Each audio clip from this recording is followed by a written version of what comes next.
नमस्कार। खेत खजाना में आपका स्वागत है। आज मई महीने की 5 तारीख है और दिन है सोमवार।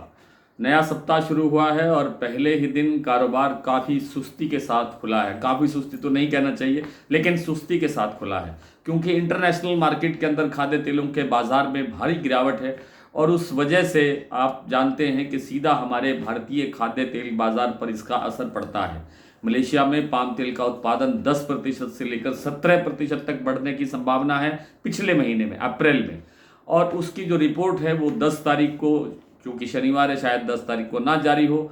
अगर 10 तारीख को जारी नहीं होती है तो फिर 12 तारीख को यानी अगले सोमवार को जारी होगी, जिसमें पता लगेगा कि पिछले महीने अप्रैल में मलेशिया में कितना पाम का उत्पादन हुआ, स्टॉक की क्या पोजीशन है और जो निर्यात है उसमें कितना सुधार हुआ भी है या नहीं हुआ है।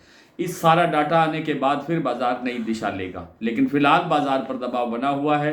माना यही जा रहा है कि पाम का स्टॉक बढ़ रहा है, उधर अमेरिका के अंदर सोया तेल का स्टॉक बढ़ रहा है।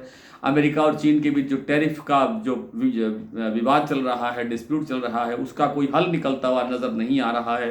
हालांकि चीन ने कल परसों फिर कहा है कि हम बातचीत करने के इरादे से आगे बढ़ रहे हैं।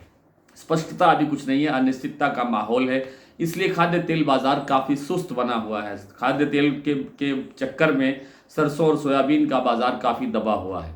परेशानी यही है कि जो खाद्य तेलों की डिमांड है वो बेहद कमज़ोर होती जा रही है। कमज़ोर होने के कारण जो तिलहनी फसलें हैं, खासतौर पर सरसों और सोयाबीन, दोनों के अंदर गिरावट बढ़ रही है।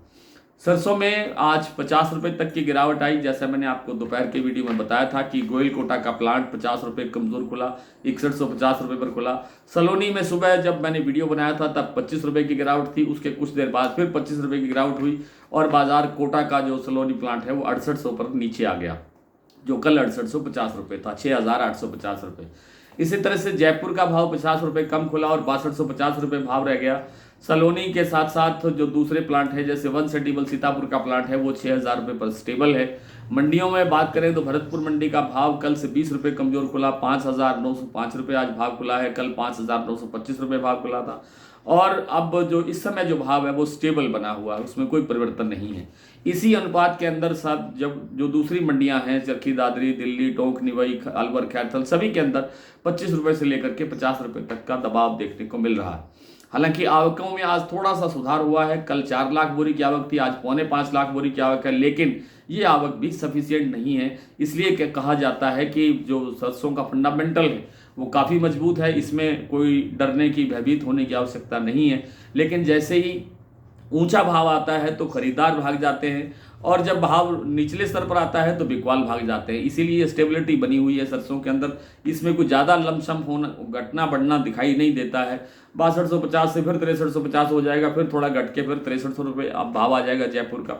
इसी तरह से ये घटपट चलती रहेगी, लेकिन जून आते आते मुझे लगता है कि इसके अंदर थोड़ा बहुत सुधार होना शुरू होना चाहिए। फिलहाल मंडियों और प्लांटों का जो बाजार है, भाव है, वो इस तरह से है। आज भरतपुर मंडी का भाव 5905 रुपये खुला, जयपुर 6250 रुपये, दिल्ली 6100 रुपये, चरखी दादरी 6075 रुपये, अलवर 5950 रुपये, बरवाला 5725, हिसार 5900 रुपये, मुरैना 6000, ग्वालियर 6050 रुपये, खैरथल मंडी 5900 रुपये, टोंक मंडी 5930, निवई मंडी 5950, सिवानी 5900, नडबई मंडी 5905, हिंडौन मंडी 6029, गंगापुर सिटी 5931 और सुमेरपुर का भाव रहा 6140 और खेरली मंडी का भाव रहा 5940। सलोनी प्लांट में आज इस समय जो भाव है वो है शमशाबाद और दिगनेर का भाव 6925 रुपये, अलवर का भाव है 6850 रुपये और कोटा का भाव है 6800 रुपये। वन सेटिबल सीतापुर का भाव 6000 रुपये पर स्टेबल है। बूंदी और अलवर, जो कि अडानी के प्लांट है बूंदी और अलवर में, यहाँ पर बूंदी का भाव है 6150 रुपये और अलवर प्लांट जो अडानी का प्लांट है उसमें भाव है 6100 रुपये। आज इतना ही, कल आपसे फिर मुलाकात होती है, तब तक के लिए नमस्कार।